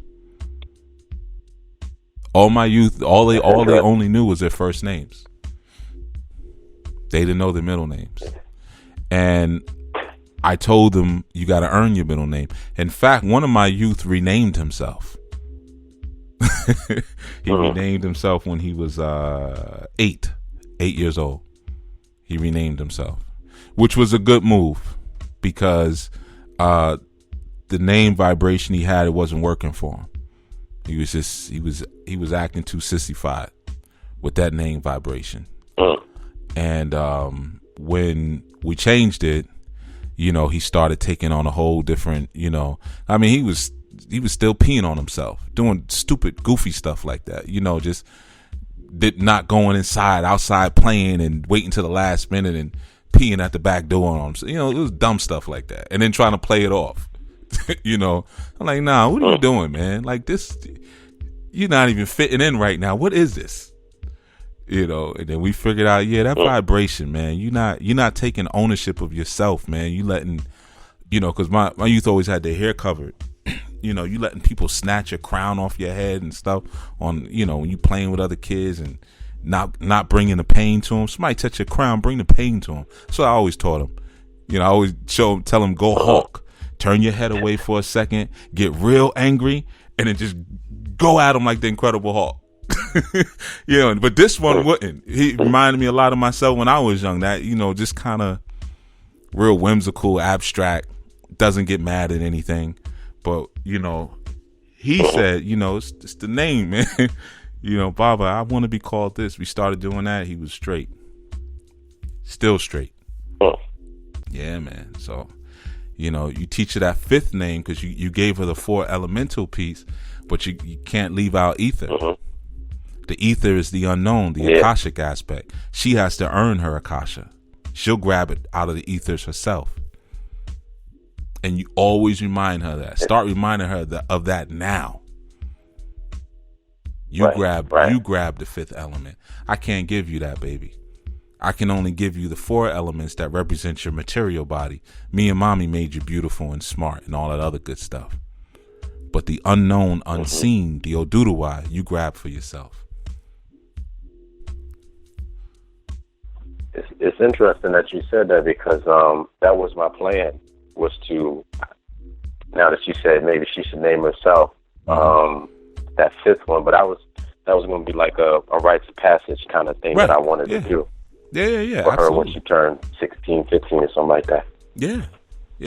Well, 15, 16, that's a little late. Okay. Yeah, she'll be bleeding by then. Yeah, she will be, you're right. Yeah, you got to catch her. You got to try to catch her really before her moon time starts. Like, try to, sometimes it's a little difficult with, especially nowadays, because the food is so janky. So she might have a moon time when she's 7, you know what I mean? But you want to try to catch her year around that 12-year-old, 13-year-old, around that age. That's when you want to do that rites of passage. She's reasonable and rational by then, and plus she's your child. So imagine, don't compare her with the 15, 16-year-old you see today. She's your child. You're conscious. Your wife is conscious. You're both brilliant. So what do you think you're going to produce at 16? She's going to be probably moving like a 30-year-old in terms of her mental. So don't compare her. You know what I'm saying? The only shock she's going to have in her teens is her moon time. That's the only thing that's going to knock her off balance. But in terms of her intellect, she's going to be miles ahead of her cohort, man. So yeah, you want to catch her at the moon time, put her that rites of passage, and that's when she has that Ashe flowing through her, that Oduduwa is active. Yeah, she have more Ashe than you at that point. she can go get her own name. You know. Yeah. Yeah. Mm-hmm. Yeah. Wow. And you know, I just to piggyback on what you just said, I always had this idea that my children, you know, a lot of people think their kids, you know, like I mentor a young man, and he was adopted by his mother, and I remember I told her my goal when I got him at 7, he's now 13. Mm-hmm. My goal is his name is Andre. I said, my goal for Andre is that by the time he's 16, we'll be able to trust him to get on a plane and fly to Paris or whatever, you know, or go somewhere and walk around and do what he needs to do. Mm-hmm. No, Andre won't be able to do that. Mm. And so I realized that there are a lot of people that aren't, you know, that it's not that it's an impossibility, but they don't think in that manner. So that's always been a goal of mine, is to have my kids be, especially when you look at how quickly the world moves in terms of introducing things that, you know, most parents aren't ready to introduce their kids to anyway. Right. But I always wanted my children to be able to travel alone and not be afraid to do so, or go see the world before 18. The only reason they wouldn't be able to do that is if you retard them. That's all. You know, we retard our children. Mm-hmm. You know, why wouldn't your daughter at 13, 14 years old have the wherewithal to be able to do that? Now, of course, many people will say that's just too young. She's still a baby. She's a baby if you raised her retarded. And so often that's what we do, because, again, we use Western culture as the yardstick. Our children are not supposed to be able to do anything till they're 18, and even then we're still worried. By then, they're so far into their adulthood, it's ridiculous. You know, if you have some sons, them boys would be 14, 15, and just as big and strong as you are. So the physical thing is not the issue. It's the mental thing. And if you train them on those things early on, it won't be a problem. I mean, I think I shared on the show, I might have, I don't remember, but I used to do that with my youth. I used to send them to the soup, because at a certain age, when we had I used to run a school, the youth used to make their own food. Now, it made it because I provided meals for the youth, because my whole thing was I didn't want parents bringing in nasty meals into the school and throwing off the concentration of the students. I had one parent that was adamant about it, and I made her stop because her son had allergies really bad, and she would always bring all this like bread and all this stuff, and I'm like, this boy can't even see the blackboard because his eyes are always filled with tears. He's always sniffling because he's got so much mucus in him because you keep giving him these white bread sandwiches. So I was like, man, don't bring this stuff around anymore, man. I'm going to throw it out if you bring it. And it was a whole big thing. Her boyfriend got involved, and it was a whole big thing. She was like, yeah, the God wants to talk to you. The God wants you to get on the phone. I was like, the God? It's a whole big thing. I was ready to knock him out. You know, and at the end of the day, he was like, yo, I think you're right, man, because little man always got snot coming down his nose. I was like, I'm telling you, y'all don't feed him right. Let me handle the diet. I said, give me 7 days. Watch. And I cleared everything up.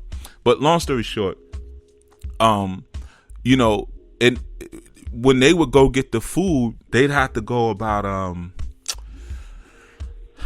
maybe a half a mile from where we were, and I have these walkie-talkie sets. So I would give them the walkie-talkies, and I would set them off. And I mean, different days they'd had different leaders, and I mean, I'm talking about they're 7, 8, 9 years old, and they're walking you know, a half a mile to the store. So they got to carry the money, they got to use cash, they got to count the change and everything, and then make their way back, you know. And we would do this all through walkie talkies. Now, me being, you know, because I'm when it comes to the youth, I'm like hyper protective to the point that sometimes people don't want me involved because I OD, you know, with the children, you know. But, you know, I would spy on them, you know what I mean? So I'd be on the walkie-talkie, but I'd be like behind, but they would never see me, you know. They knew which streets to go on, you know, where there was less traffic and things like that. But they handled that from young, you know. And anytime we were out, You know, sometimes even when I'd be driving. Okay, which street did we turn down? Where do we go? You know, I did that one time, and ended up I was going into a certain place in New York, uptown New York. Ended up having to drive into New Jersey because one of the boys was like, "Yeah, it's this way," and we had to cross the George Washington Bridge. You know, and I knew it was the wrong way, but I'm like, you're gonna have to see what you just did to us. And then you're going to have to, at that time, I think the toll is $15 now. At the time, I think it was $8. You're going to have to hear me wear you out the whole ride back about this $8 I just had to spend because you wasn't paying attention. You know, so you start that stuff early, man. Start it early. You know, if you in the yard playing with your daughter, when she starts to really move and run a little bit, dip off on her, disappear. Go hide under the car or on the side of it or something, and just let her hear your voice, you know, and let her figure it out. You know, you're going to have to harden your heart a little bit. You have to be like Pharaoh. You harden your heart a little bit because you're going to hear your baby, Daddy, Daddy. You know, let her go through that a little bit, but it will build up that confidence of direction and positioning, man. And yeah, by the time she's 14, be nothing, man. Have a book when she starts to learn how to read a little bit. Have her book tickets online and stuff like that. That's a big thing for you and all the parents listening. A lot of times youth don't know how to use like a card and purchase something online, like whether it be Amazon or booking tickets, and look at a schedule and then figure out what time they need to leave to get there on time and stuff like that. That's another big one. Have them do that. I did that a little late, and I saw the unevenness. The girls were good at it. The boys were horrible, but the girls are real good at, like, okay, the bus comes at this time, we need to leave here, and then we should be out there. The boys they sucked. I mean, it took a while for them to get that right, you know. But you know, women generally are better with clocks because they have their moon time, so they're the inventors of time, really. You know, even though men live in the realm of time, but that's because men live in a dimension that women created for them, which is the time dimension, and women live in the space dimension. You know, so yeah, man, you'll get it. Then we'll know what you mean when you say family, because we don't know what you mean yet until you tell us what the family's crest is. And I can't wait to see the family's logo, because I know you're going to put that together too. How you know that? Come on now. I'm talking to a conscious man. You read my mind. You read my notepad, man. Yeah. Oh, man. Yeah. I can't wait to see that, because the symbol, you know, speaks volumes. Symbol speaks volumes. Do you have the animal? I already got the totem. You're gonna use the animal. What you got the animal totem? That's good. Okay, good. That's the most important part, really, is the animal. You know, that's the most, because that's what tells what tells the huge story. You know, yeah, yeah. That's good stuff. That's good stuff, brother. Yeah. See, you didn't need me to answer a question. You didn't need that. You know, believe it or not, you answered my question. It was weird, but towards the end, you was telling me everything I was going to ask you about. Okay. I wish I wouldn't have did that, but okay. No, but that was. I mean, it was good. It was good. It was good. Okay. Because now again, I have something to play off of, and then even you validated some of the things that I have in the works that I'm planning. You know, so. You know, as those thoughts and things come together, like the totem actually showed up maybe about 10 months ago, but I'm just starting to realize now what it is. I got this brass potter, brass potter. For a plant, and we actually, my wife was jogging, and I guess somebody had thrown it out, but it was in great condition. We were at the time living with friends because we were working on this house that we're in now. And so she had the wherewithal to pick this thing up and run to the house. And so yeah, that's a black woman for you. That's she all black woman. That's a black woman for you. Yep. They threw this out. They the neighborhood with that on. Crazy. Yeah. It's different degrees of black womanhood. You got the black woman that will do that on the spot. That's the gangster, like flea market, type black woman. That's obviously what you got. And then you got the one who will look at the street sign and will come back after dark and grab it up real quick. But they're both black, but it's just different degrees. Now you got more of the archetypical one that will just snatch it up with no shame because y'all threw it out, right, and run down the block with it. Right, yes. Y'all threw it out. Exactly. Nobody was home anyway. Yeah, you got a prize. And that was, like you said, broad daylight. I know the type. She did it for me, so it wasn't. She didn't have any plans for it. She said, "Oh, this looks like something you want." Oh, yeah, you're right. I know the type. Yeah. Yeah. That's peace. Yeah, man, that's peace. Yeah. So yeah, man, you just keep observing. You have complexities already in terms of having two females, and you'll be making a son, correct? Yes. I will be making several. Okay. Or a couple. Okay. Yeah. Okay.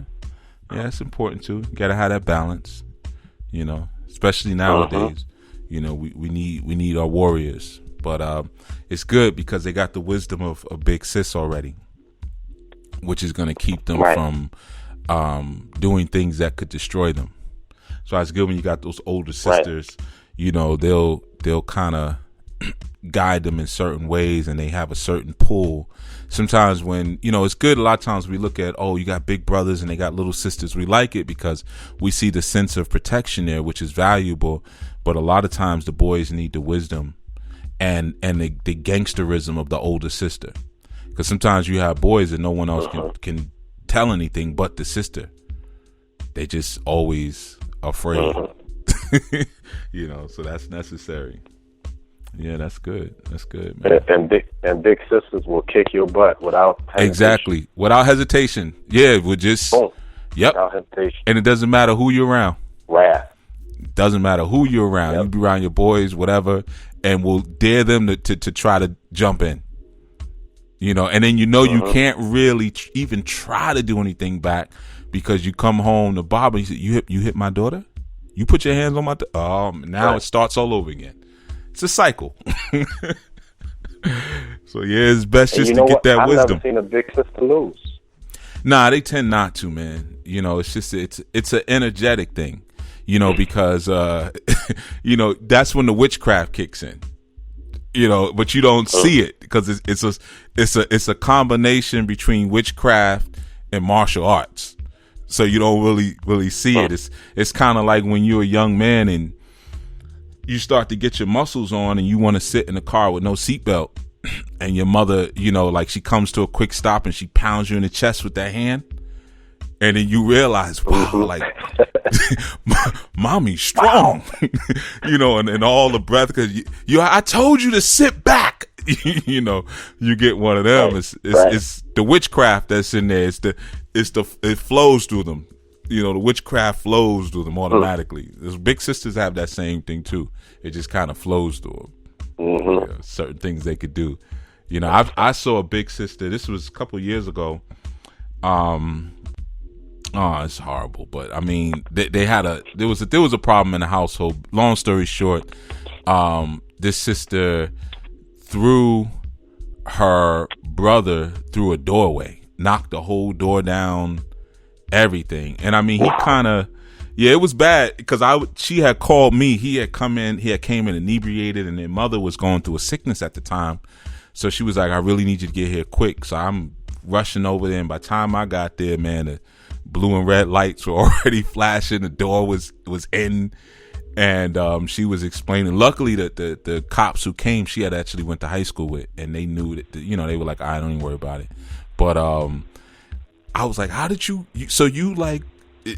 She ran up to the top of the steps. He was at the top of the steps, ran up full steam, and hit him with her shoulder, and like grabbed his leg and just threw him through the door, and the door went in and everything. I was like, "Whoa," you know. But you know, you over here bothering mommy, so you know, now I gotta pull that witchcraft on you. I gotta pull the juju out of, you know. So yeah, man, it's all about energetics. You know, it's all about energetics. Pilates. Yeah, man. I gotta share this with you. On that note, I remember the first time I turned 13 or something, and I had my little muscles and things, and I told my mom to shake my hand, right? And my mom, I tried to squeeze her hand. Hey, mom. And then my mom had a grip. I was like, that's unreal. There's no way. Right. And she just crushed my hand just like that. Yeah. Like a aluminum can.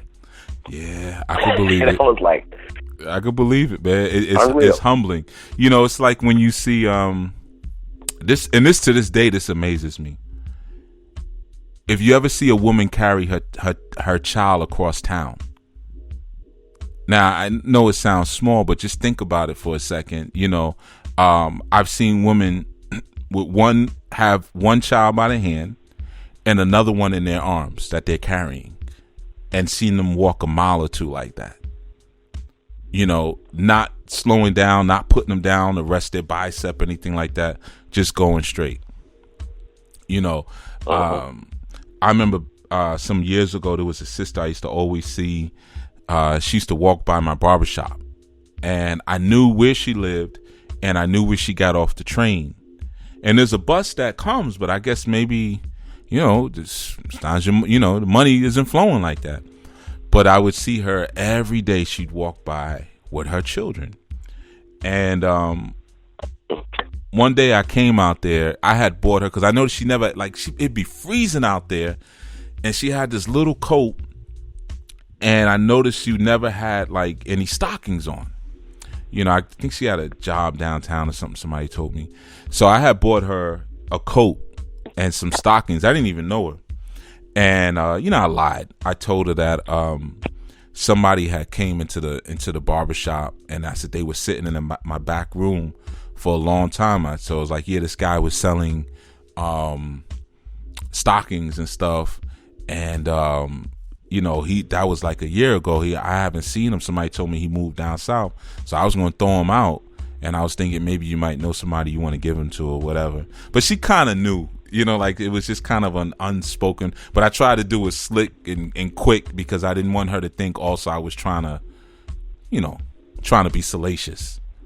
But I was astounded, and I always wanted to tell her, but I didn't want to dig, like, man, this woman walks this far with this child in her arms like this, man. And, you know, anybody's ever worked out, you know, your arms are not like your heart. Your heart will pump for 90 years, it won't stop, you know, but sometimes it's hard to keep your arm up for 90 seconds before it starts to drop, let alone you're holding, you know, a 40 or 45 pound child in your arms while walking around, you know, with another one in tow. And that used to always amaze me, you know, the strength not just of a woman, the strength of a mother, you know, and then see her in every day, you know, I guess she would get the children from daycare and walk home, and every day committed, back and forth, back and forth, back and forth, back and forth. And I know those little things. So she ain't got no stockings. She never wears stockings. She must be freezing, you know. So I had got them and just, you know, told her that lie and stuck to my lie, because she was like, you sure? It's like, yeah, I'm telling you, you know, kept my face straight. I kept my lie, and, you know, she accepted them, and she's like, okay, all right, you know. I was like, yeah, you got to take them, sis, because I got this thing against throwing stuff out, and I'm going to feel horrible, and, you know, I don't know no other women, and, you know, I don't want them to think I'm trying to give, you know, I'm cracking jokes, I'm trying to give them a gift. So I don't know you, so you could just take the coats and stuff and do what you want, you know. But she wore them, so, you know, it was an unspoken thing. Yeah, man. Women are kind of amazing like that when they tap into their real self. You know, when they're trying to be like us, they fail. You know, when they want to be boxers and football players and stuff like that, then they just get beat up. But when they do their stuff, nobody could touch it. Nobody can touch it, man. When they do them, you know. Yeah. Give thanks, though. Yeah, give thanks. I'm going to get ready to close this show down. Thank you, Chief. Sure thing, my brother. Be well. So, let me give the calling number. Anyone who has any last-minute statements, 515-605-9862, 515-605-9862. Just hit the number 1. I know that I'm pretty sure that YouTube broadcast is messed up because I'm funneling the audio from Blog Talk into YouTube. Blog Talk does some funny stuff, just like I know my voice comes in and out now. But like I said, we're going to work it out. We are going to work it out. Don't even worry about it. But we're going to change some things going forward, too, in terms of these segments and how we do them and things like that. And, you know, I want to thank the people who let me know that the signal was cool or not cool. And like I said, like I was sharing with the other situation, even once you come into consciousness, just understand that the struggles are still going to be there. And those struggles in terms of people maybe coming at you wrong or sideways, it gives you an opportunity to see if you really are what you say you are. And if you really are at the level that you say you're at. Like, it's the consistency. It's really basically the law of attraction. Sometimes through our consciousness, we spend more time speaking about what is being done to us. And in essence, we then project that forward. So we create our future by what we spend the majority of our time expressing through our mouths, because it is through your word power and your vibration of sound that creation formates itself. When you speak, squares and triangles and rectangles and octagons and hexagons come out of your mouth. And those different shapes that fly out of your mouth when you speak, they form creation. So if you're constantly speaking about you getting beat up, then that becomes your future of getting beat up. Oh, I'm sorry. I don't know if you just got dropped. That's just someone had their hand up, and I got ready to click on them and they got dropped. That could have been Blog Talk. So just so you know, I'm not hanging up on you guys. But you know, so it's important in our narrative going forward that not only are we sensitive and aware to, again, the condition of where our people are and what they're aiming towards, and some of the things that kind of jam them up in their thinking and jam us up in our thinking, but also that we're sensitive to what we're trying to create going forward based on our word, sound, and power. That's why you notice when I was speaking to the young man just now, I spoke primarily future tense. Well, I know you're going to, and then you're going to, and then you have to do this now. I didn't condemn him for not having those answers right now, because that's not the future that I want to see for him and his family, a future of condemnation or a future of not knowing. I want to create the reality 90 seconds of knowing with surety going forward for him. So it is what we give the primary attention and focus of our word power to that creates the next step. You see? So if you see yourself as a priest, you see yourself as a chief, or this or that, whatever it is, or if you've been seen as that, then you have to speak the language perpetually that brings that reality about. 60 seconds. And if you don't, and someone acts otherwise, before you are quick to speak to the condemnation of that individual, ask yourself first, am I carrying myself, or have I carried myself or spoken in a way where I've spoken against that higher vision that I have of myself? Start there. You see, so that's why a lot of times you'll see, even with this experience, it changes a lot. I'm doing this, and then now we're doing it every day. Now we're doing tunes and stuff, because a lot of times I'm taking temperature and I'm reading the response of the people, and sometimes I'm also even checking myself or checking my team and looking at things that we may be doing that doesn't speak to the royal privilege. I'm all about regality and royalty. 10 seconds. Anu was a royal bloodline.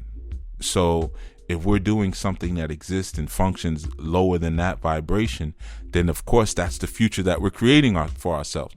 If I spent the majority of my time speaking about how pseudo-white supremacy has disempowered me or divided me, from what is most important to me, if I spent the majority of my time doing that, then that would dictate what my future is going to be, because that's what I'm exhaling from my mouth.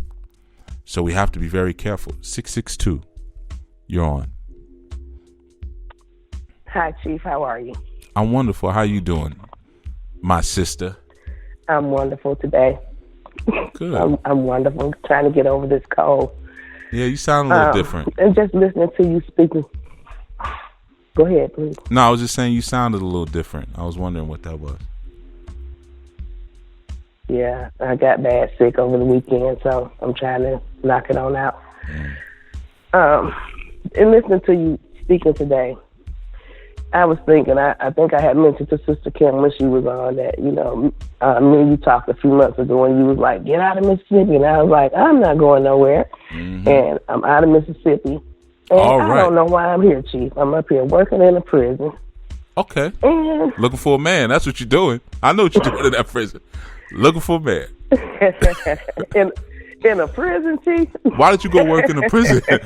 Hey, I mean, you got to pick it a little. Why did you go work in a prison? I took a travel nursing position, and evidently they needed some help here. Okay. Well, how's it suiting you? And I am ready to go. Okay. When's your contract over? I have met a couple of guys. I bet you have. You met more than a couple. No, I mean not prisoners. Oh, okay. You got to clarify for me. Okay, I met an older guy, and I actually asked him, listening to you, does your wife mind if you have a mistress? Okay. Now, he stutters. He didn't stutter when he when he answered my question. He was like, I'm still living. I was like, okay. But he has been coming around and taking me to lunch and stuff like that. That's not a clear answer, though. Well, I think he was saying that she doesn't want him to have a mistress. But then he started coming around and buying me flowers and taking me out to lunch. And yeah, that's what old tricks tend to do. I don't know. Yeah, he's an old trick, so that's all he knows to do. But what I'm saying is that you asked him a very direct question and he gave you a very indirect answer. Now, you said he's older than you, right? Right.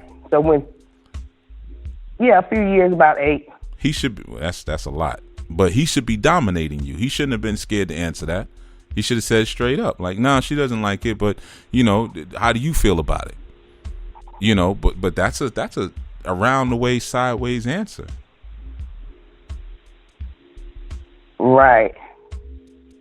I don't like I've lost interest already. Me too. I don't like him. Who else you got? You said you met a couple of one. You gonna throw him off the table. I don't like him. Yeah.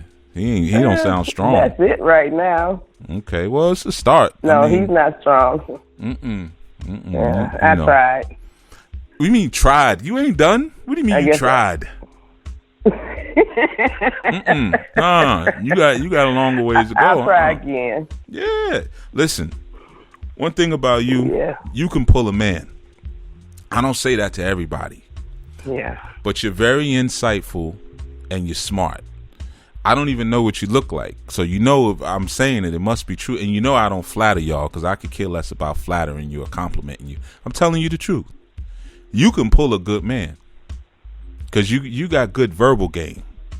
And the things that you think about, and you self-correct. I noticed that about you. A lot of times you'll say, yeah, I used to do this when I was younger, and I kind of had to take a look at that and this and that and that and that. That's a very attractive quality, that self-correction. You don't have to settle for some old simp bringing flowers and candy and OJ records. Or you probably bring you some vinyl records, too. You got something I can play this on? Nobody want it. You ain't got to settle for that, man. You know what I mean? You can get something better than that. I mean, I'm glad you got out of Mississippi for a little while. When's your contract over? I'm getting out of this one because it's not working out, but I'm thinking about going to Nebraska or somewhere. Oh, yeah, there's a lot of black men in Nebraska. Yeah, you do real well in Nebraska. A lot of brothers in Nebraska. We got a strong conscious community, RGB community in Nebraska. What are you thinking? What you go to Nebraska for? That's worse than Mississippi. I'll be doing travel nursing. Yeah, well, tell him you need to go somewhere else, man. You can go to Harlem or Atlanta or something. Well, I don't know about Atlanta. Well, maybe Charlotte or Houston or something. You know, go where some brothers are. You know, you going to go to Nebraska. What you going to get up there? A horse I don't know. whisperer. You don't think there's any Nah. people in Nebraska? Yeah, there's some people in Nebraska. They don't want you there, though. Now they don't want you there. Yeah. Well, they did offer us a contract in Texas, but that's in like Beeville. That's not in Houston. Okay, well, Texas is a little better. So. Plus, you know, you're being some warmth. You're used to that, being down in Mississippi. But, I mean, I'm proud of you for just, you know, interacting with a brother. I'm sure you've been having a good time with him. He sound like he tricking on you real heavy. He took you to some nice restaurants yet? No, he didn't even take me to the. He took me to the all you can eat. Well, that's, you know, that may be, you know, he might really feel like he was doing it up, doing that, you know. But you got to let him know what you want. Excuse me. It's all right. I hear all that mucus and stuff. I'm sorry. That's all right. We're going to have to deal with it today. You know, we're going to have stomach of steel to deal with you with this cold. But, you know, we don't know how to treat you until you show us. So you got to let us know how you want to be treated. If you want something different than the all you can eat, then all you got to do is take yourself out to something different than the all you can eat. So then that way, when I come in your life and I say, what you do this Friday, sis? And you say, oh, I took myself to Shea Whitey's. Then I'll understand, like, oh, okay, I got to take you to Shea Whitey's, huh? I can't take you to Cracker Barrel or wherever it is y'all eat down there. You know, so you got to show us how you want to be treated. You know what I mean? You can't overwork yourself. I can do that. Yeah. Pamper yourself a little bit. Be tender to yourself, and then we'll be tender to you. And if the person is unable to be tender to you and to be authentic and truthful to you, they won't even see you. You be invisible to them. You know? But this situation taught you something, because it allowed us to have this conversation. So if you ask a man directly like that who's married, which you're going to meet a lot of married men at your age, so that's just how it's going to be, you know, and you ask him, does your wife know that you fool around or whatever, and you don't get a direct, whether the direct answer is no, she doesn't know, or yes, she does know. Because I'm not talking about the morality of it. If you want to be an adulterer and a little strumpet, that's your business. I got nothing to do with that. You see what I'm saying? Just don't call me when that woman come to your job and be, you know, trying to put a hit out through the prisons on you. You know, don't put that on me. That's on you. But you at least want a man who has enough wherewithal, enough strength to be able to be honest with you. Because if he's not direct and honest with you about that, he's only going to frustrate you later. And he's too old to be afraid of you. He's too old to be afraid of you. Right. You know, he should be able to tell you straight up, look here, darling. This is how it's going to go. I got Bernadine over there, and I got you. Because you know her name is probably something like Bernadine. I'm going to be with you, and I'm going to be with Bernadine. Because Bernadine plays spades. I like the way she plays spades, darling. And you can help me test, do my diabetes test. You could prick my finger. So that's how we going to do it. You know, so give yourself that honor. You can pull a good man. If you couldn't, I would tell you. I'll be honest with you. But you got verbal game. Yeah. You seem like you must have been with a player or something back in the days.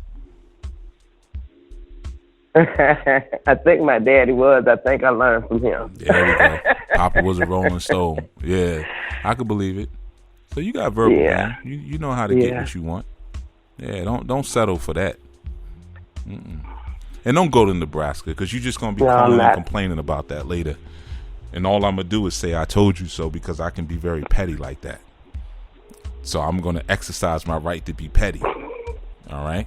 So don't expect no pity. You're going to get petty. Yeah. All right, sis. Well, take care of that cold, because, you know. I look at this company. Yeah, you don't sound good. That's what happens when you're in those and I'm jails. Enjoying the lesson. Oh, you welcome, my sis. You welcome. All right. Heal up. All right. All right. That's what happens. I will. Yeah. Thanks. When you're in those closed environments, schools, jails, because it's all recycled air. There's no windows. So one person gets sick on one side of the school or one side of the jail, and You know, sometimes schools have one of those, but even office buildings, somebody in accounting gets sick, and the whole IT section is sick because the disease just circles around, and they don't change those filters like they're supposed to. You know, in those environments, that's the worst. You know, but I'm happy for her for getting out of her space, and even if she does go to Nebraska, it's still good. You got to open up yourself like that, open up your mind. It will change the way she perceives things even when she gets back home, and even for her to know that I don't have to be so desperate as to accept this old lying simp. That's not a direct answer. And women, when you start doing that, well, because there's a lot of times what women say, she must know, it's obvious. No, don't play that game. Don't do that. You know, well, she knows he going somewhere. Don't do that. You know, don't be duplicitous. Sisterhood first. Start there. Sisterhood. Start there. Same thing with us men. Brotherhood first. Start there. Then work your way inwards from there. You know, and if you got a man that's that old and he lying about that, you looking at somebody who's underdeveloped and who hasn't unleashed his manhood. Why would you lie at that age? You darn near 60 years old, and you can't be honest with the women in your lives about your proclivities. That should have came out years ago. That should have came out when you were in your 30s. Yeah, I like to be more than one woman, darling. So let's work this out. Or if we can't work it out, I understand. You know, but if you lie, you don't respect the person. So you can't be in a real relationship when there's no honor and respect and integrity. Don't lie. So I even tell that to you brothers who a lot of times you guys ask me about polygyny and stuff like that. If you lying, that's illegamy. You ain't practicing polygyny. You're not doing it right. You know, and again, I don't consider myself a polygamist or a polygynist. I'm not into any of that stuff. Okay. I'm just honest, and I'm just about family. That's all. And I'm telling you, you'll cover much more ground that way. Much more ground. You can't guilt a woman into plurality either, so you guys need to stop doing that too. Well, you know, there's 7 women to every man, so you might as well, sis, because most of these men in jail. Come on, man, you can't try to con somebody into getting into a plural relationship with you because you want to throw statistics at them, because the women would just say, all right, well, then I'll just be by myself. I'll just be by myself then. Okay, no problem. That's what you tell me. That's how it is. Like, what you know, you can't con them into that. Like, just be honest. If you don't have to put forth this front of it's about nation building if it's not about that for you. Maybe you just like sleeping with a lot of different women. And in that case, you don't need multiple wives. You just need to be a bachelor, because you get more sex just being single than marrying a bunch of different women. For all those who think it's about having all this sex, you don't get, if you got 2-3 wives, that's not a lot. But if you're single, you have your own place, you might have 10 or 12 girlfriends. And, you know, you always have your periphery ones who are straddling, who you could call once in a while, you know. So you might have like 20 women in your rotation. You might not have that in a plural situation where now you got multiple eyes looking at you. Where'd he go? He was over here. Well, where's he at now? I don't know. Call Belinda. Belinda, did he come over there to you? No, girl. Well, he's not at my house, and he's not at your house, and he ain't at Cheryl's house. So where is he at? Oh, we gonna let him have it. You know, so it's you don't have that freedom to be king dingaling like a lot of people think when you're in a plural situation. You got more eyes on you. Plus, you got more children that you're accountable to, even if you didn't give birth to them a lot of times, depending on your relationship with the children and relationship with the women, you know. So yeah, I'm just proud of her for reaching out and going beyond. Sometimes you got to do that, and you know, having somebody to trick on her for a little bit. Sometimes we need that for our self-esteem. We need a little tricking, you know. But he got to do better than the all you can eat, cafeteria style. All right, so that has been our segment. We'll be back tomorrow night, really, at 9 p.m. to 11 p.m. We'll be back with more. And I'm sure this YouTube video came out horrible. So we'll get a better one up, and we're still experimenting. And again, thank you everyone for the ideas that you've been sending for alternatives. Keep them coming in, because even though I was thinking I was just going to do one thing in terms of how we present the media, because we got more shows coming, the ideas have given me other ideas. So I might not choose any of the options that you guys are giving me, but it sparked some other ideas. So definitely thank you for taking out time to write those DMs in my Instagram and my Twitter and all the places that you've spoken to me about it. Thank you for doing that. And we'll see where it goes next. We'll see what we're able to conjure up next, but we're going to expand the experience. And like I said, I'm going to keep letting everyone know all this strong that I'm going to be filling in for a while, because it usually takes people about 3 or 4 shows to catch up to what's going on. So I have to keep saying it over and over. So I'm going to do that all strong, and the next strong we're going to implement some changes. All right, everyone, peace.